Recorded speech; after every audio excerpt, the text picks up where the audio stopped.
Hello guys. तो आज हम पढ़ने वाले हैं फंक्शंस ऑफ ऑपरेटिंग सिस्टम। अब ये जान लेते हैं फंक्शन ऑफ ऑपरेटिंग सिस्टम कौन से होते हैं, फिर हम इन सबको डिटेल में पढ़ेंगे। हमारा पहला फंक्शन होता है ऑपरेटिंग सिस्टम का मेमोरी मैनेजमेंट, फिर होता है प्रोसेसर मैनेजमेंट, फिर होता है डिवाइस मैनेजमेंट, फिर होता है फाइल मैनेजमेंट, फिर होता है सिक्योरिटी एंड प्रोटेक्शन, फिर होता है जॉब अकाउंटिंग, फिर होता है एरर डिटेक्टिंग, फिर होता है control over system performance.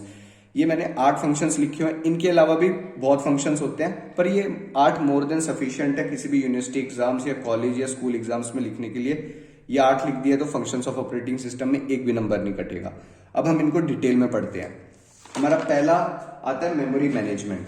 Memory management में ऑपरेटिंग सिस्टम का क्या काम होता है? ऑपरेटिंग सिस्टम प्राइमरी मेमोरी को ट्रैक कर रहा होता है कि कौन सा पार्ट हमारी प्राइमरी मेमोरी का और किस प्रोसेस से किस यूजर के द्वारा यूज किया जा रहा है।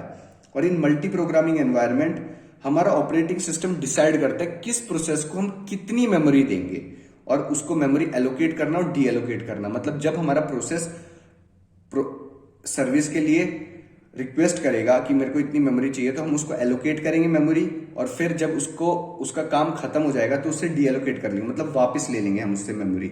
तो वही हमने लिखा हुआ है, keep track of primary memory, that is what part of it are in use and by whom. In multi-programming it decides which process will get memory and how much.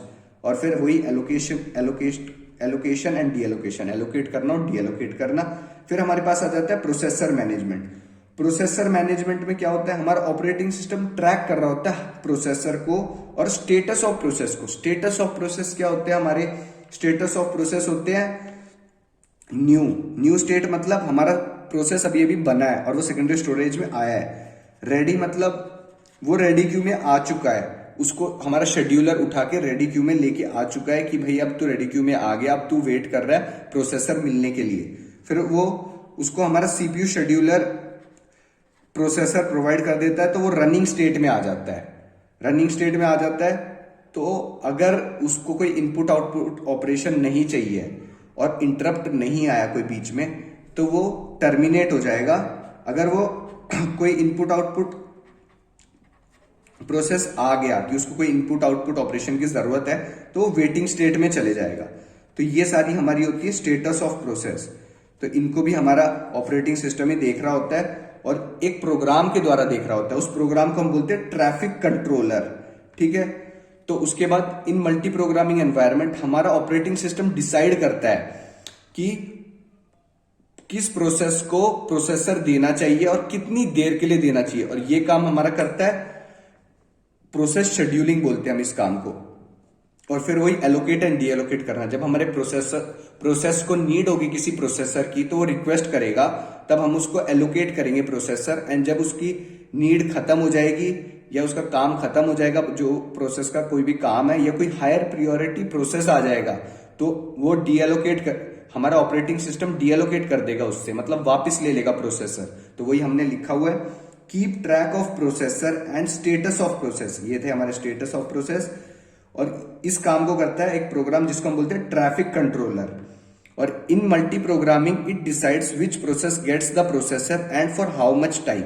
इस प्रोसेस को हम बोलते हैं process scheduling, allocation and deallocation. फिर हमारा आ जाता है डिवाइस मैनेजमेंट। हमारा ऑपरेटिंग सिस्टम ट्रैक कर रहा होता है सारे डिवाइसेस को। इसको हम बोलते हैं इनपुट आउटपुट कंट्रोलर। मतलब इनपुट आउटपुट कंट्रोलर इस प्रोसेस को बोलते हैं ट्रैकिंग ऑफ ऑल डिवाइसेस, जो हमारा ऑपरेटिंग सिस्टम करता है उसको।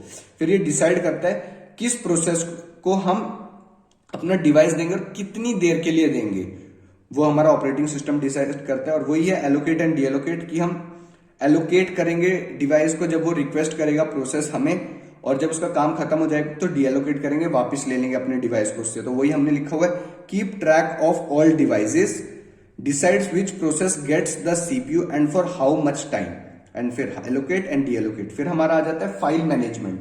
फाइल मैनेजमेंट में हमारा ऑपरेटिंग सिस्टम ट्रैक कर रहा होता है फाइल की इंफॉर्मेशन, लोकेशन, उसका स्टेटस और बहुत सारी चीजें। इसको हम कलेक्टिवली क्या बोलते हैं? फाइल सिस्टम बोलते हैं। कि फाइल की इंफॉर्मेशन, फाइल की लोकेशन कहां पर है, फाइल का स्टेटस क्या है, वो रीडिंग में है, राइटिंग में है।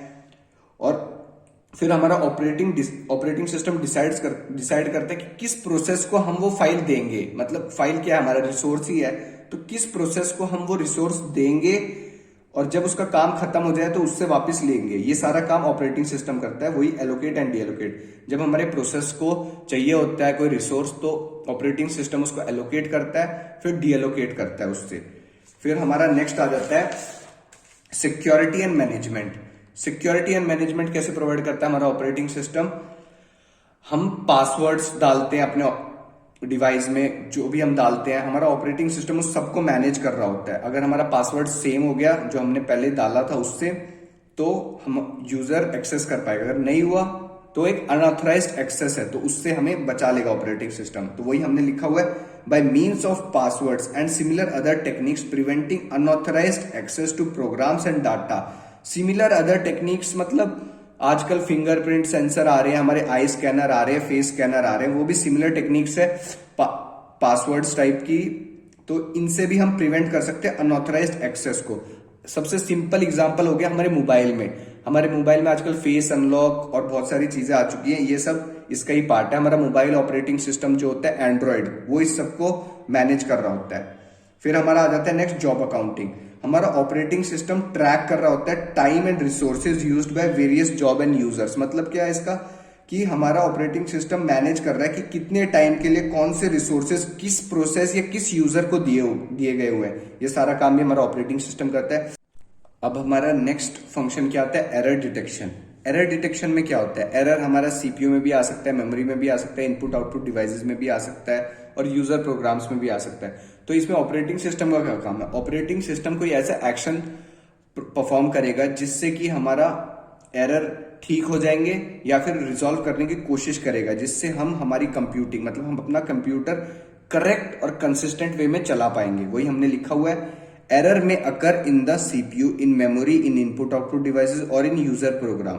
For each of type of error, operating system takes appropriate action to ensure correct and consistent computing. तो ये हो गया हमारा भाई एरर डिटेक्शन। नेक्स्ट हमारा आ जाता है control over system performance. Control over system performance मतलब हमारा कोई प्रोसेस रिक्वेस्ट कर रहा है कि भाई मेरे को ये प्रोसेसर चाहिए, ये रिसोर्स चाहिए, तो उसको वो कितनी देर में मिल रहा है। इसका मतलब ये है, इन सबको ट्रैक कौन करता है? हमारा ऑपरेटिंग सिस्टम, कि कितने डिले में उसको मिल रहा है। तो वही हमने लिखा हुआ है, recording delays between request for a service and response from the system. ठीक है, ये हो गया हमारा कंट्रोल ओवर सिस्टम परफॉर्मेंस। तो हमने अब 8 पढ़ लिए अपने फंक्शंस ऑफ ऑपरेटिंग सिस्टम। क्या क्या थे? Memory management, processor management, device management, file management, security and protection, job accounting, error detecting, control over system performance. तो गाइस ये हो गया हमारा फंक्शन ऑफ ऑपरेटिंग सिस्टम। ये मोर देन इनफ है किसी भी यूनिवर्सिटी एग्जाम, कॉलेज एग्जाम, किसी में भी लिखने के लिए। तो लाइक करें, सब्सक्राइब करें।